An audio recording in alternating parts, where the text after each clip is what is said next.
High বন্ধুরা, আজ রাস্তা থেকেই ভিডিওটা স্টার্ট করলাম। তো সকলে কেমন আছেন? আশা রাখছি সকলে ভালো আছেন।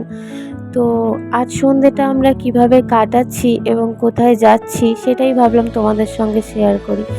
আর সেটা জানতে হলে আমার ভিডিওটা স্কিপ না করে পুরো দেখতে হবে। তাই সকলকে অনুরোধ করব আমার পুরো ভিডিও দেখার।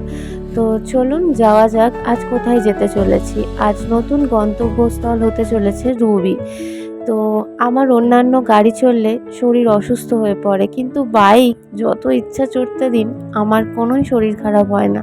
ভীষণ ভাল লাগে বাইক চড়তে। তো তাই অন্যান্য গাড়ির থেকে বাদ দিয়ে বরের যেহেতু বাইক আছে, তাই বাইকে করেই এসে পৌঁছে গেলাম আমাদের গন্তব্যস্থল রুবির মোড়, যেখানে নতুন একটা মন্দির উদ্বোধন হয়েছে।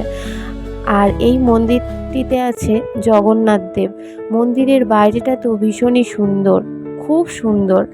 আর ভিতরটা তাহলে কেন সুন্দর হবে না, তাই না? ভিতরটাও অসম্ভব সুন্দর। মন্দির মানেই তো শান্তির জায়গা না, যেখানে সব সময় শান্তি বিরাজমান।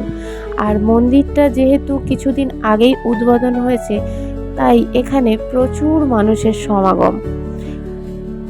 আর মন্দিরের বাইরে ভোগ প্রসাদেরও আয়োজন করেছে, তাই সেটার জন্য প্রচুর মানুষের লাইন দিতে হচ্ছে।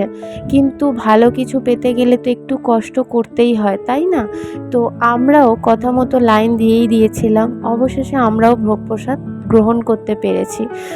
তো খুবই ভাল লাগলো, অনেকটা সময় কাটাতে পেরেছি। মন্দিরে আসলে তো মন একেবারেই শান্ত হয়ে যায়, তাই না? তো অনেকটা সময় কাটাতে পেরে আমি তো ভীষণ খুশি। আর এই মন্দিরটা তোমাদের কেমন লাগলো এবং আমাদের জগন্নাথ দেবকে কেমন লাগলো অবশ্যই কমেন্টে জানিও। তো চলো আজকের মতোটা